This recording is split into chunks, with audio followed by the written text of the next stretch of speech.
My Orlando Magic are one of those teams this year that are like, hey, we got ourselves our franchise cornerstone. We need to go out and get ourselves that man by the name of players who can make us take the jump. Haha, just made you think we're going to name players. Just kidding, we are. Those players are Grant Williams and Gary Trent Jr. that we're being told are potential options. I'm right now at work, guys, going to film some vets flying home. And the thing is the report we're hearing right now from Sean Deveney of Heavy.com that the Magic are currently eyeing Toronto free agent Gary Trent Jr., a man who's basically almost been a 20-point scorer for the past few seasons. I'm a big fan of this, okay? He's a guy who averaged 17.5 points last year, solid two-way guard, shot 38% from three.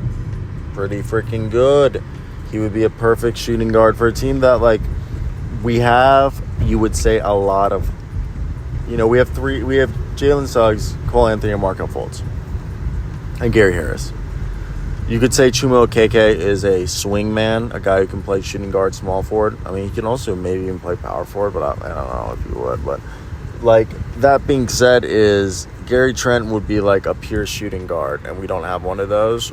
And he would be, like, the perfect microwave for us. He kind of fits, regardless, out of Cole Anthony. I mean, really more, Jalen Suggs and Markelle would be perfect next to Gary Trent, and Gary Trent fits perfectly next to Wendell Carter Jr., Franz Wagner, Paulo Banchero.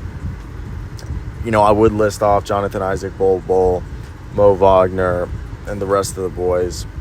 But we don't even know what this roster could look like next year, because they're also saying that Grant Williams is another one that the Orlando Magic continue to look at. He's a restricted free agent, but many expect the Celtics not to match anything. He brings in some playoff experience, toughness, and obviously the 3-and-D versatility of being able to guard 1 through 4. All right, and the Celtics can match, but Orlando would be able to offer him more than what the Boston Celtics would probably want to pay. And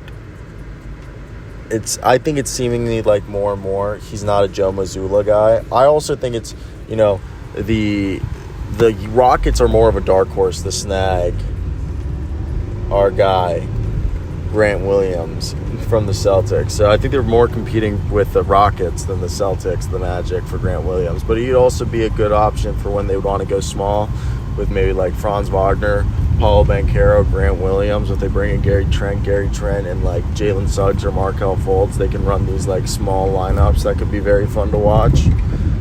I think those are two very good free agents that you wouldn't have to break the bank for, and you would still have cap space down the road. And there'd also be very tradable contracts down the road if it doesn't work out. So for me, I think these are smart moves by a good front office that is making good moves to build a team long term.